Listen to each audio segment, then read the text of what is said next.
Selamat pagi, Buli. Kita dari Es Cendol Beta. Dengan saya, Beatrice. Saya Free. Jadi kita akan mempresentasikan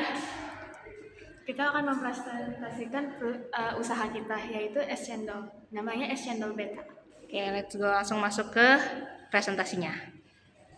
Jadi produk kami yaitu Es Cendol Beta. Untuk identifikasi bahan utamanya yaitu dari nabati itu ada tepung beras, tepung unhan kue, gula aren, dan daun pandan. Untuk hewannya kita ada susu krimer dan juga susu kental manis. Nah, hasil produksi yang kita mau menghasilkan produksi itu tuh 80 gelas dan harga jual per gelasnya yaitu 6.000. Jadi total penjualannya kalau dihitung berarti 6.000 dikali 80 sama dengan 480.000. Setiap kita jual 80 gelas itu akan menghasilkan 480.000 kalau laku semua. Nah, ini ada evaluasi hasil usahanya. Jadi ini tuh ada HPP dan juga laba atau ujinya. Nah, HPP-nya itu kita identifikasi dari bahan baku per unit, tenaga kerjanya, kemasannya. Jadi kayak kemasannya itu ada cup dan juga sedotan. Terus ada operasional seperti gas, listrik. Tapi ini kita baginya per unit ya. Dan juga ada total biaya per unitnya. Jadi kita tambahin semua. Jadi kalau bahan baku per unitnya kita 3.000, tenaga kerja per unitnya 500. Kemasannya yang termasuk pakai sedotan itu kita 300 tapi per unit. Terus ada operasional itu gas listrik itu 200 perak. Jadi sebenarnya kita tambahin itu akan menghasilkan 4.000 rupiah. Jadi total biaya produksinya itu 4.000 dikali 80 itu tuh 350.000. Nah, untuk laba dan ruginya perhitungannya itu 480.000 dikali 320.000. Kita akan mendapatkan untung itu 160.000. Jadi kalau untuk margin keuntungannya 160.000 dibagi 460.000, jadi kita untung 33%.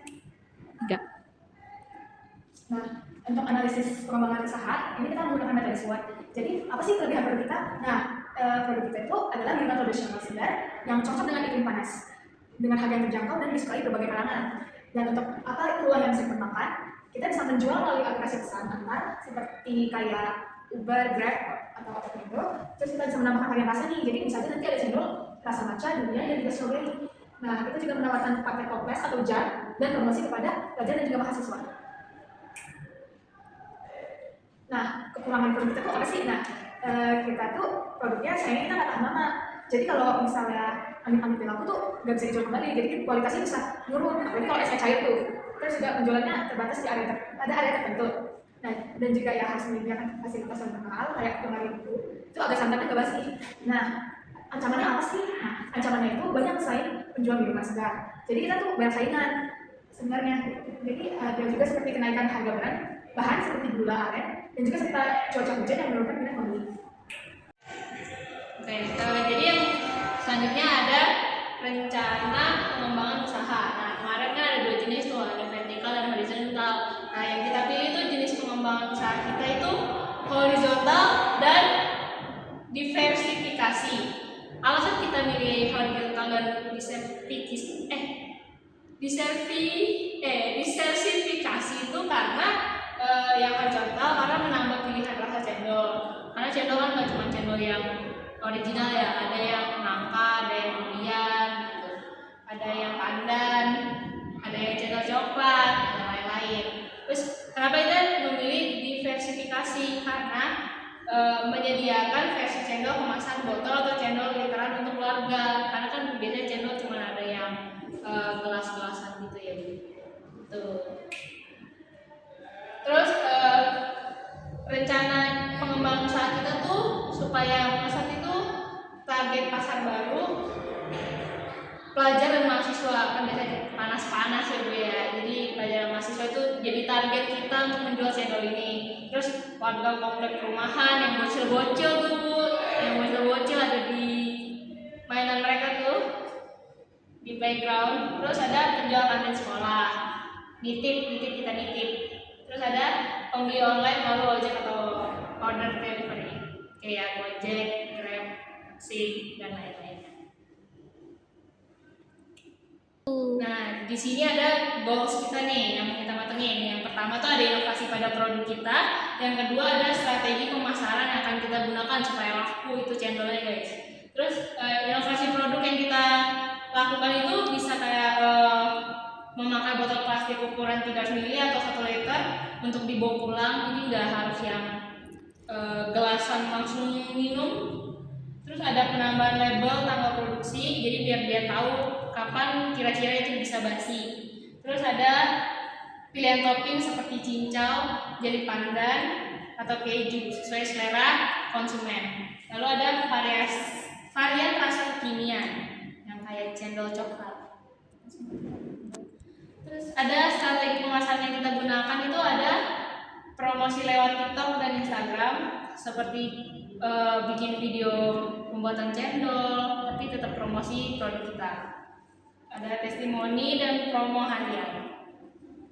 Terus ada promo paket opening, misalnya beli 5 gratis 1. Itu kayak bandel gitu. Terus kayak ada kerjasama dengan UMKM sekitar dan kantin sekolah untuk mengikuti jualan kita. Terus ada pengantaran melalui ojek online. Nah, kesimpulan dari Cendol Beta itu, rencana pengembangan usaha cendol berfokus pada perluasan varian rasa dan bentuk kemasan agar dapat menjangkau pasar yang lebih luas. Terus dengan produksi 80 gelas dan harga 6.000 per cup, diperoleh laba 160.000 dengan margin 33% ke depan. Usaha ini memiliki peluang besar untuk berkembang melalui pemasaran digital dan inovasi kemasan yang lebih modern. Oke, kita udah masuk ke pertanyaan. Jadi pertanyaan pertama nih, misalnya kalau kita menjadi konsumen, pertanyaan pertama, berapa lama sih Kak itu cendolnya akan bertahan lama? Itu tuh karena cendol termasuk ada santan, jadi minimal tuh 24 jam di suhu ruang. Jadi jangan terlalu panas. Kalau misalnya kita menyimpannya di suhu yang panas itu bakal lebih cepat lagi. Bisa kayak 5 jam atau 3 jam udah kayak apaan nih rasanya. Jadi disarankan kalau bisa masukin ke kulkas guys. Terus pertanyaannya Kak? Ada pertanyaan lagi nih. Apa strategi yang akan kita gunakan saat pelanggan sepi, apalagi saat musim hujan kan? Gimana tuh? Tadi kan kita berfokus pada literan-literan kayak porsi cendolnya. Terus kita menambahkan label, tanggal produksi, sama kira-kira bakal basinya kapan. Mungkin kita akan membuat semacam stiker label, bukan label tanggal tapi stiker yang untuk membuat kemasan kita menjadi lucu dan imut dan menarik di perhatian pelanggan. Terus kita akan semakin kita menganalisis target mana yang bisa kita jualkan cendol kita ini supaya kembali laku dan menambah variasi baru mungkin yang agak gilui tapi masih enak di lidah. Ya, dapat dimengerti.